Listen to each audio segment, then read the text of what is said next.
Там, где дети спят, в здании украинского парламента открылась выставка, приуроченная ко второй годовщине оккупации Крыма. О том, что объединило Айпетри, детские головы и поленья с топорами, узнали наши журналисты. Депутатам принесли топоры, на этот раз керамические. На третьем этаже Верховной Рады открылась выставка «Там, где дети спят».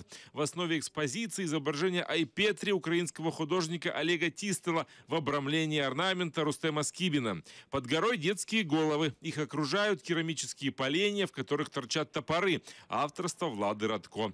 По краям на колоннах расположились соколы.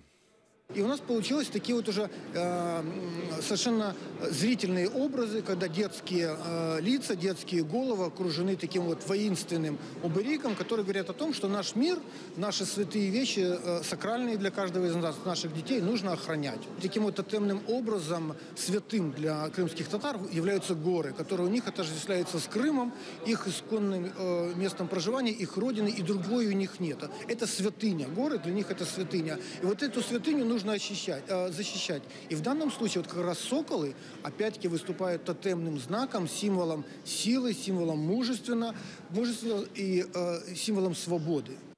Сочетание символики современных украинских художников с традиционными крымско-татарскими символами показалось актуальным Меджлису. Там решили помочь провести выставку. Ми прямо говоримо тим, які сидять в Кремлі, ті, які від їхнього імені зараз хазяйничають в Криму, ми кажемо, це наші топори, вони для вас. Це наші соколи, вони будуть в наших горах. Це наша гора, Айпетри, це наш Крим. Мы повернемся. Рустем Скибин помогал художникам изготавливать придуманные ими образы и выступил как автор. Здесь представлены его работы с крымско-татарским орнаментом.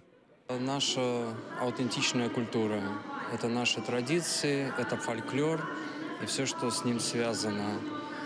Это наша память, это наши колыбельные песни детские, это символы и знаки, через которые мы передаем боль, через которые мы передаем эмоции, через которые мы передаем свои беспокойства о том, что сегодня происходит. Образ войны, Крыма, надежды легко считывали и посетители выставки. Она вызывает много ассоциаций. И с Крымом, и то, что сейчас происходит с нашей малой родиной во время оккупации. И в то же время она дарит нам надежду дополнительную, да, что мы все-таки туда вернемся, что все эти трудные времена пройдут, и над Крымом снова будет, над Айпетри, яркое небо, и топоры будут нужны только для того, чтобы колоть дрова. Мне кажется, что здесь есть очень много предчувствий и аналогий. Почему? Потому что топоры и головы, они всегда порождают как бы ряд таких достаточно эмоциональных сюжетов. Вот, но при этом они заставляют задуматься и об возможных развитиях ситуации. Почему? Потому что так или иначе эта выставка посвящена Крыму, вопросам Крыма.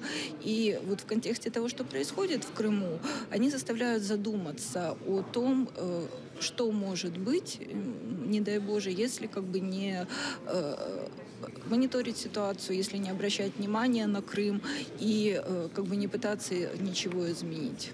Оценить экспозицию смогут народные избранники и все, у кого есть пропуск в Верховную Раду. Выставка продлится до 19 февраля. Роман Спиридонов, Асан Иминов, Заман, АТР.